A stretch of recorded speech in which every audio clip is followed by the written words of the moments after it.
할렐루야. 12월 1일 수요일입니다. 디모데후서 1장 오늘은 1절부터 7절까지 말씀만 읽고 묵상하도록 하겠습니다. 7절이 문장이 완결되지 않는 부분은 양해해 주시면 감사하겠습니다. 하나님의 뜻으로 말미암아 그리스도 예수 안에 있는 생명의 약속대로 그리스도 예수의 사도된 바울은 사랑하는 아들 디모데에게 편지하노니 하나님 아버지와 그리스도 예수 우리 주께로부터 은혜와 긍휼과 평강이 네게 있을지어다. 내가 밤낮 간구하는 가운데 쉬지 않고 너를 생각하여 청결한 양심으로 조상적부터 섬겨오는 하나님께 감사하고 네 눈물을 생각하여 너 보기를 원함은 내 기쁨이 가득하게 하려 함이니 이는 네 속에 거짓이 없는 믿음이 있음을 생각함이라. 이 믿음은 먼저 네 외조모 로이스와 내 어머니 유니게 속에 있더니 네 속에도 있는 줄을 확신하노라. 그러므로 내가 나의 안수함으로 네 속에 있는 하나님의 은사를 다시 불일듯 하게 하기 위하여 너로 생각하게 하노니 하나님이 우리에게 주신 것은 두려워하는 마음이 아니요 오직 능력과 사랑과 절제하는 마음이라. 아멘. 디모데후서 말씀 이제 12월로 달이 바뀌면서 디모데후서 말씀 묵상을 시작하게 되었습니다.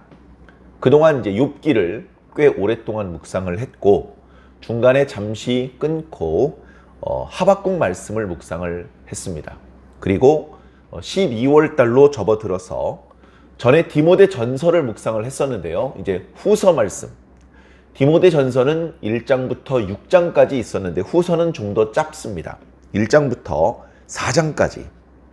길지 않지만 또 이 속에 사도 바울이 순교를 직감하고 자신이 죽게 되더라도 주님께서 자신에게 부탁하셨던 이 복음 전파의 사역이 중단 없이 계속 지속될 수 있기를 바라는 마음으로 디모데에게 자신의 마음을 다 쏟아 편지를 적은 그 사도 바울의 절절한 마음을 느낄 수 있는 그런 귀중한 말씀이죠. 늘 드리는 말씀이지만 이 성경 말씀은 옛날 이야기가 아닙니다. 다시 말해 디모데 한 사람에게만 해당되는 말씀 같았다면 이 말씀은 결코 지금까지 보존되고 번역되고 우리들 앞에 전달되지 않았을 것입니다. 이 말씀은 당연히 디모데에게 필요한 말씀이고 해당되는 말씀이면서 동시에 모든 시대의 그리스도인들에게 필요한 말씀, 해당되는 말씀, 도움이 되는 말씀인 것이죠. 그런 의미에서 분량이 짧고 또 오늘 읽은 말씀의 분량도 길지 않으니 조금 더 자세히 본문 말씀을 살펴보면 유익될 줄로 믿습니다. 오늘 본문 첫 구절에 서신문, 서간문의 형식을 따라서 먼저 첫 인사를 사도 바울이 쓰고 있는데요. 발신자인 자신, 수신자인 디모데, 그리고 주님의 이름을 빌어서 축복하는 그런 내용으로 첫 인사가 이루어지고 있습니다. 그런데 단순히 나 바울은 디모데에게 편지하노니 이렇게 쓰지 않고 바울 앞에 수식어가 있고요. 디모데 앞에도 수식어가 있습니다. 그 수식어를 통해서 또 다른 메시지들이 전달되고 있는 것이죠. 사도 바울은요, 자기 자신을 사도라고 표현하고 있습니다. 나 바울은 이라고 하지 않고 나는 사도된 사람이다 라고 강조하고 있습니다. 디모데 후서에서만 그런 것이 아니고요. 상당히 많은 바울 서신에서 발신자인 본인을 소개할 때에 나는 사도다 그렇게 강조하고 있죠. 베드로는 굳이 자신을 사도라고 강조하지 않습니다. 야고보나 요한이 나 사도인데 나 사도 틀림없거든 이렇게 힘주어 강조하지 않습니다. 그렇게 강조하지 않아도 다 압니다. 다 알고 또 복음서에 그 사도들의 이름이 여러 번 나타나서 이미 그분들이 예수님과 동행을 했었고 부활을 목격했다는 그런 어떤 명백한 증거들은 차고 넘치기 때문에 아무도 의심하지 않습니다. 그러나 바울은 좀 이야기가 다르죠.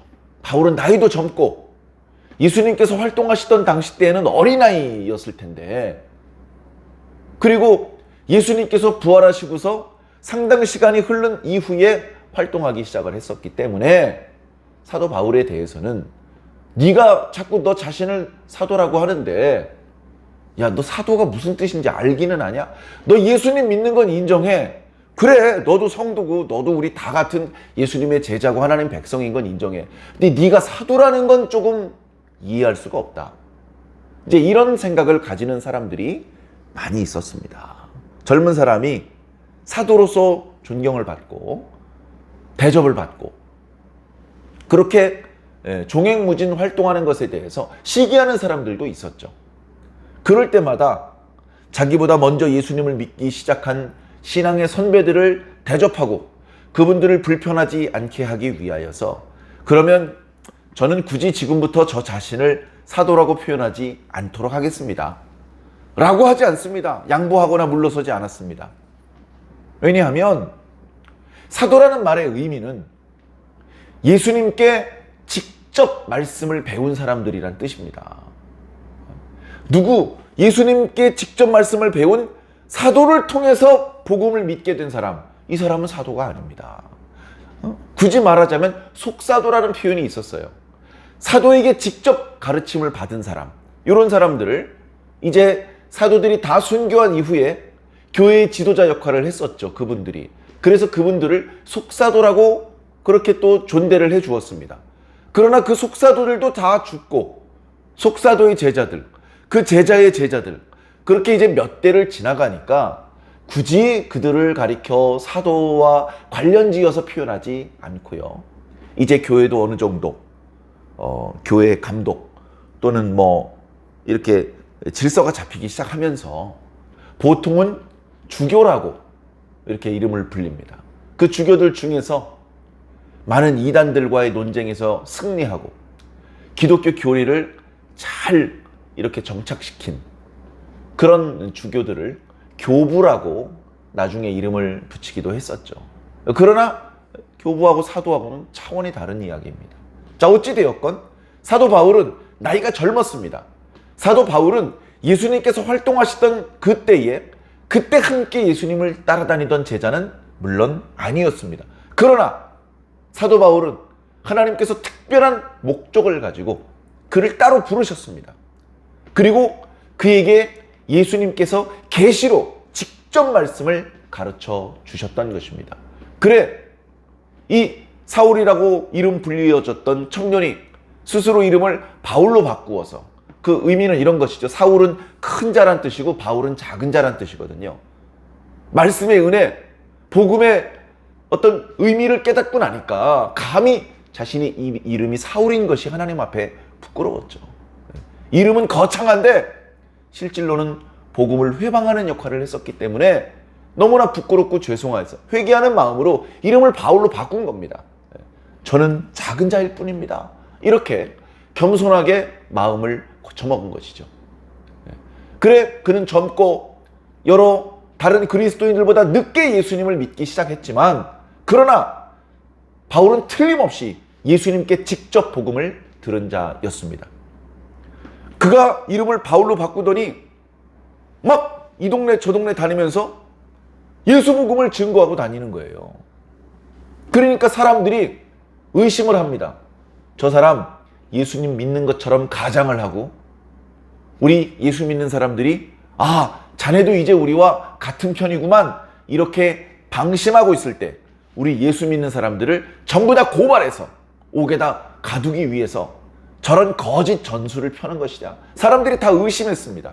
그때 바나바가 바울과 대화를 나누어 보니 바울은 연극을 하는 게 아니었습니다. 바울은 진정으로 예수님을 영접을 했었고, 바울은 진정으로 예수 복음을 전파하고 있었던 것입니다. 그래서 바나바가 보증을 서줬습니다. 여러 형제 여러분, 저 바나바입니다. 제 말은 다 믿으시죠? 당신의 말은 믿을 수 있습니다. 제가 보증하는데요, 여기 바울은 우리를 고발하기 위해서 거짓으로 예수를 믿는 척하는 것이 아니고요. 진정으로 예수를 영접한 우리의 가족입니다. 우리와 똑같은 신앙의 동지고 형제입니다. 이제 그렇게 소개를 해주었죠. 그제서야 다른 그리스도인들이 바울을 의심하지 않고 형제로 영접해 주었습니다. 바울은 그런 거에 연연하지 않고 예수님께서 자기 같은 죽어야 마땅한 보통 죄인이 아니고 대역죄인, 그런 죄인에 해당하는 자신을 용서해 주시고 살려주시고 거기다가 구원해 주시고 복음을 주시고 그런 은혜가 너무 감사해서 가만히 앉아 있을 수가 없었습니다. 사람들이 그 복음을 믿어주던 믿어주지 않던 예수가 그리스도라고 복음을 전파하고 다닐 수밖에 없었죠. 그래, 너 누구한테 배워서 그렇게 복음을 전하는 거야? 너 그냥 열심히 동분서주하면서 복음을 전하는데 누구한테 배운 거니? 너 정말 우리 그리스도인들이 믿고 있는 그 복음의 내용과 일치하는 말씀을 전하는 거니? 네 멋대로 의욕이 앞선다고 허튼 소리 하면 안 돼.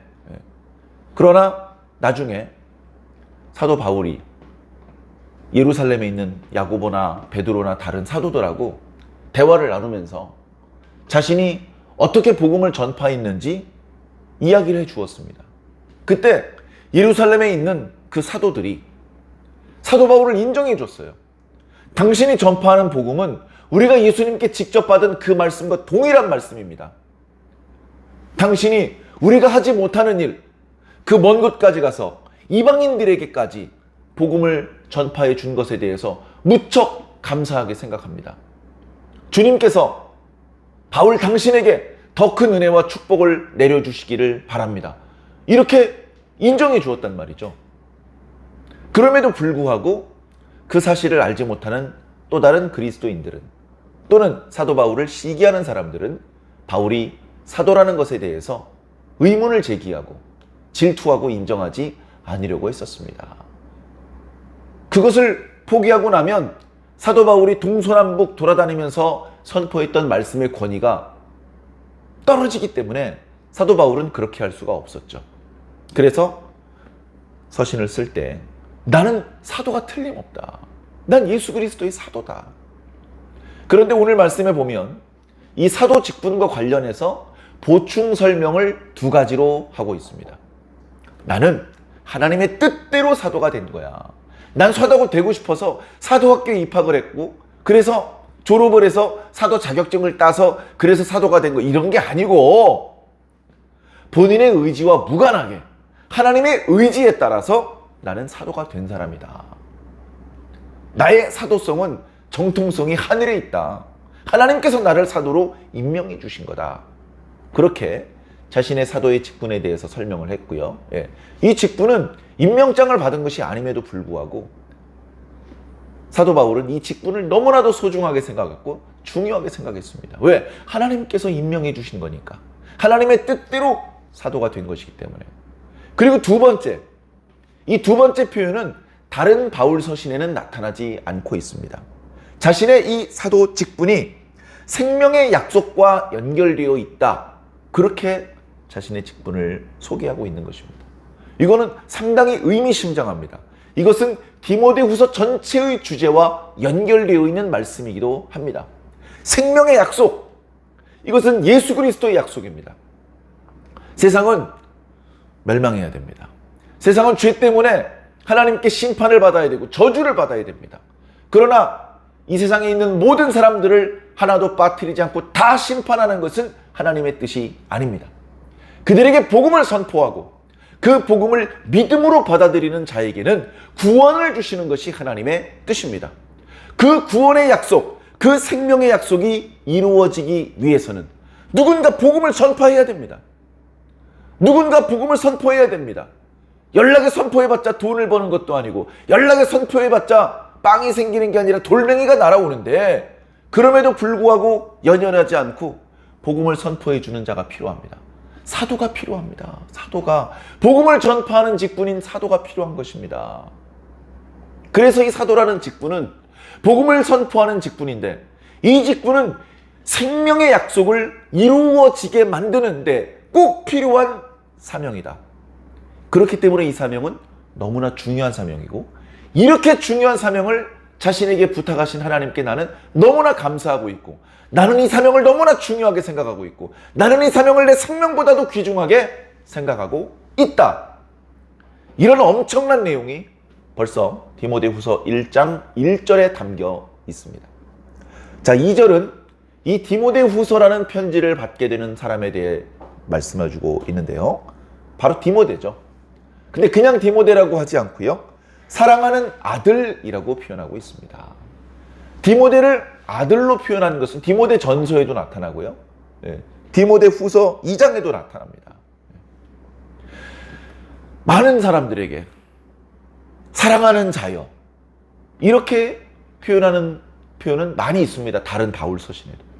그러나 아들이라고 표현하는 표현은, 특히 사랑하는 아들이라고 표현하는 그런 표현은 오직 디모데에게만 해당되는 겁니다. 당연히 디모데는 바울의 친아들이 아닙니다. 바울은 결혼하지 않았어요. 아내가 있고 자식이 있고 그렇지 않습니다. 그러나 영적으로 디모데를 낳은 것이기 때문에 디모데를 아들처럼 아꼈고, 디모데도 바울을 부친처럼 존경하고 사랑하고 따랐습니다. 물론 디도서 말씀에서 디도는 나의 참 아들이다, 그렇게 디도를 믿고 사랑하고 신뢰하는 모습을 보여주는데요, 디모데, 가장 바울이 사랑했던 그런 제자죠. 예수님처럼 공식적으로 내 제자들이다 뭐 이렇게 한 것은 아니지만, 디모데에게 나의 사랑하는 아들이다 라고 말하면서 이제 사도 바울은 자기의 순교를 직감하고 자기 마음속에 있는 것을 다 디모데에게 쏟고 있습니다. 쏟는 이유는요, 결론을 미리 말씀드리자면, 나는 죽지만 그러나 디모데야, 너를 통해서 주님께서 나에게 부탁하셨던 이 복음 전파의 사역이 중단 없이 이어졌으면 좋겠구나, 그겁니다. 디모데야, 복음 사역 하다 보면 어려움이 있을 것이다. 그러나 인내해서라도 포기하지 말고 계속해서 이 사명을 이어나가야 된다. 그 고난의 과정을 인내하면서까지 이 복음 전파의 사역을 감당하는 네가 정말 불쌍하고 어떤 때는 안쓰럽다. 그런 마음이 있기 때문에 첫 인사에 사랑하는 아들 디모데에게 편지하노니 라고 하면서 하나님 아버지와 그리스도 예수 우리 주께로부터 은혜와 긍휼과 평강이 네게 있을지어다 라고 인사한 것입니다. 보통은 은혜와 평강이 있을지어다 라고 인사하는 것으로 족합니다. 거의 대부분의 바울 서신에 그렇게 표현되고 있습니다. 그런데 여기에 긍휼이라는 단어가 들어가 있습니다. 하나님께서 너를 불쌍히 여기셨으면 좋겠도다, 이런 내용이죠. 사도 바울의 글에 긍휼이라는 단어가 흔하지 않습니다. 그 단어를 여기서 쓰고 있는 것입니다. 뒤에 나타나겠습니다만 눈물이라는 단어도 사도 바울의 글에서는 찾아보기 어렵습니다. 상당히 의미심장하고 감성적인 그 단어를 사도 바울은 어쩌면 아끼고 아껴두었다가 순교를 앞두고 디모데를 향해서 바로 그 단어를 쓰고 있는 것이죠. 자, 3절에 보니까요, 내가 밤낮 간구하는 가운데 너를 생각한다. 사도 바울이요, 기도합니다. 아침 저녁으로 기도해요. 근데 기도할 때마다 디모데가 생각나는 거예요. 어떻게 하겠습니까? 디모데를 위해서 기도합니다. 내가 기도할 때 자꾸 네가 생각나. 이 말은 내가 너를 위해서 날마다 기도하고 있다, 이런 뜻이거든요. 자, 그러면서 독특하게 자기 신앙의 이력에 대해서 이야기하고 있습니다. 사도 바울이 하나님을 본래 믿는 사람이었습니다. 예수님을 박해한 적도 있었지만 하나님과 율법에 대해서 철저히 믿고 따르던 사람이었죠. 자기 혼자만 그런 게 아니고요, 사도 바울의 부친도, 사도 바울의 가문 전체가 하나님께 대해서 진심이었던 그런 가문이었습니다. 그것에 대해서 사도 바울은 청결한 양심이다라고 표현을 하고 있습니다. 자, 3절에 내가 밤낮 간구하는 가운데 쉬지 않고 너를 생각하여 청결한 양심으로 조상적부터 섬겨오는 하나님께 감사한다. 그냥 하나님께 감사한다라고 하지 않고 잠깐 자신의 신앙의 이력에 대해서 이야기를 하는 것이죠. 청결한 양심으로 조상적부터 나는 하나님을 섬겨왔다. 청결한 양심. 요거 디모데 전서에서 아주 강조해 주셨던 말씀입니다. 하나님의 일꾼이 되기 위해서 꼭 필요한 자질, 선한 양심. 그리고 거짓 선지자를 구별해내는 척도, 선한 양심. 요게 없으면 거짓 교사죠. 선한 양심이 모든 그리스도인들에게 필요합니다. 말씀은 알아요. 지식적으로 아주 해박한 지식이 있어요. 근데 양심이 틀려먹었어. 그러면 그 사람은 뭔가 문제가 있고 지금 당장은 아닐지 몰라도 언젠가 문제를 일으킬 가능성이 많은 사람입니다. 착한 양심, 선한 양심, 청결한 양심은 하나님의 백성, 하나님의 일꾼에게 반드시 필요한 자질이죠. 자, 그런 내가 날마다 기도하면서 너를 생각하는데 네 눈물이 자꾸 떠오른다. 네 눈물. 4절에 너의 눈물, 조금 전에 말씀드렸던 것처럼 바울 서신에 자주 사용되지 않았던 단어를 디모데를 두고 쓰고 있습니다. 이 눈물은 어떤 눈물이냐? 디모데가 흘린 눈물이에요. 디모데야, 네가 눈물 흘리는 것이 자꾸 내가 생각이 난다.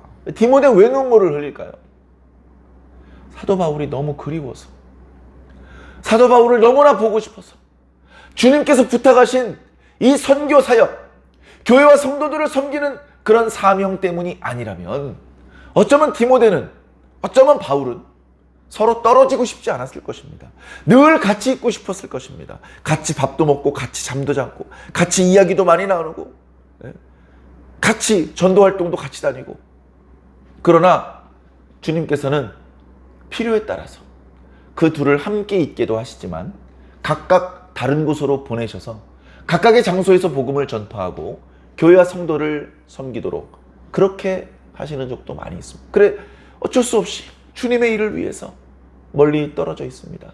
요즘처럼 핸드폰으로 즉시 통화해서 목소리를 듣거나 영상 통화를 해서 그 모습을 볼 수도 없습니다. 편지를 쓴다고 해도 그것이 전달되고 다시 답장이 오기까지는 수개월이 걸리는 그런 시절에 사랑하고 그리워하는 마음 때문에 디모데가 눈물을 흘린다는 것을 바울이 알고 있었습니다. 그런 애틋한 마음을 담아서 지금 디모데 후서 말씀을 쓰고 있는 것이죠. 그런가 하면 디모데 하면 떠오르는 것이 그의 애틋한 바울을 사랑하고 존경하고 그리워하는 눈물뿐 아니라 5절에 보니까 디모데 속에 있는 거짓없는 믿음이 떠오르는 것입니다. 사도 바울을 통해서 복음을 듣고 많은 사람이 예수님을 믿었습니다. 그런데 유독 디모데의 마음속에는 거짓없는 믿음, 불순물이 없는 믿음, 깨끗한 믿음이 보석처럼 빛나고 있는 것을 사도 바울이 느꼈고요. 오늘 말씀을 보니까 디모데가 그렇게 빛나는 믿음을 소유하게 된 것은 그의 모친과 그의 할머니께로부터 영향을 받은 것이다. 엄밀한 의미에서 디모데는 순수한 유대인은 아닙니다. 아버지는 헬라인이고 어머니가 유대인이죠. 그런 상황 가운데 태어났지만 어머니를 통해서 어렸을 때부터 유대인들의, 이스라엘 사람들의 그 율법에 대해서 배웠고 결정적인 순간에 사도 바울을 통해서 예수 복음을 들었습니다.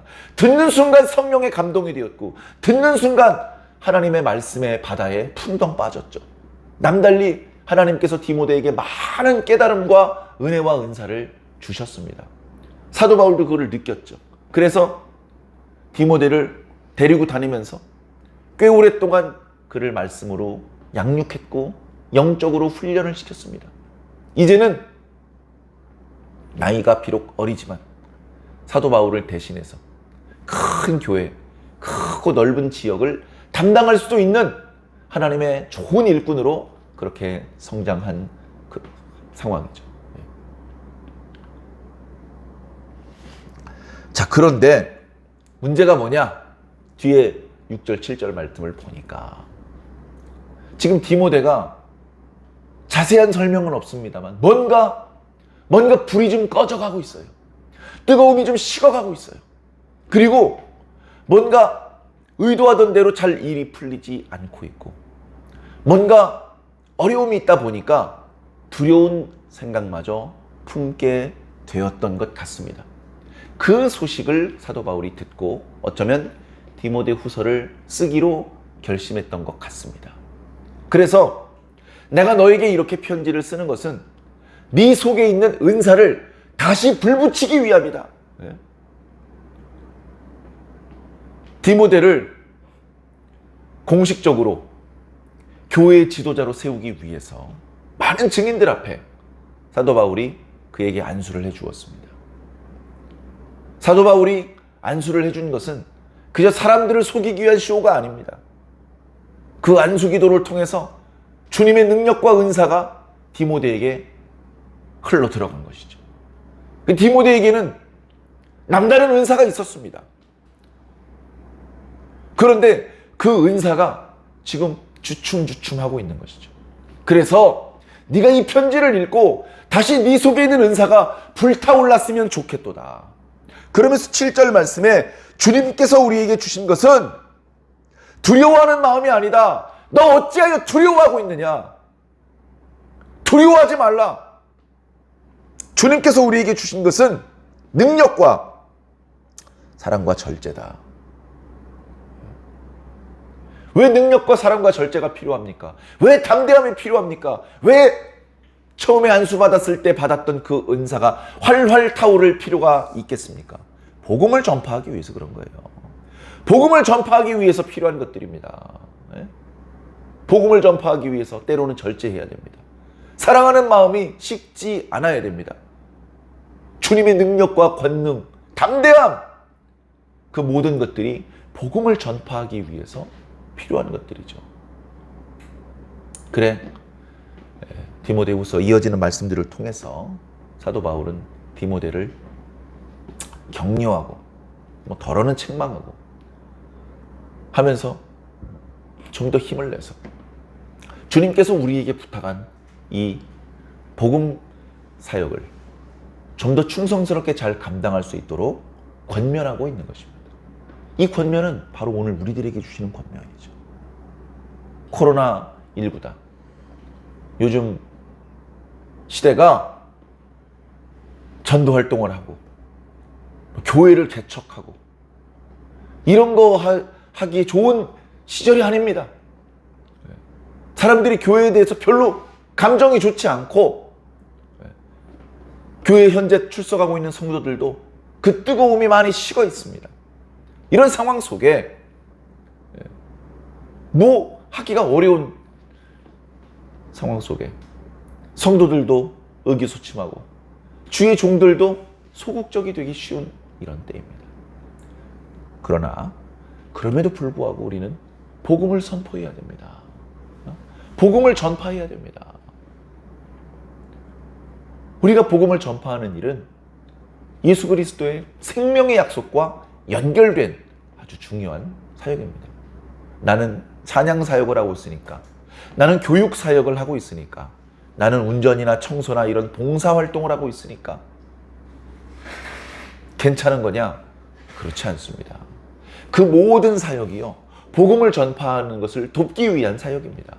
가장 핵심적이고 중요한 것, 빠뜨리면 안 되는 거, 복음을 전파하는 것입니다. 저 거짓 교리를 믿고 있는 저 이단, 거기에 빠져 있는 사람들도 자기 나름대로의 교리를 주변에 퍼뜨리기 위해서 얼마나 노력을 합니까? 참 복음을 만났고 믿고 있는 저와 여러분들이 침묵하고 있다면 돌들이 소리 지르지 않겠습니까? 그러면 우리가 얼마나 부끄러워지겠습니까? 우리에게 주신 직분, 그것을 하찮게 생각하지 마시고 정말로 소중하고 귀중하게 자랑스럽게 그렇게 생각을 하시면서 오늘 하루도 또 우리에게 남겨진 우리의 인생의 걸음을 걸어가는 중에 그 사명들을 충성스럽게 후회 없이 잘 감당할 수 있는 저와 여러분들이 꼭 되기를 주님 이름으로 간절히 축원합니다.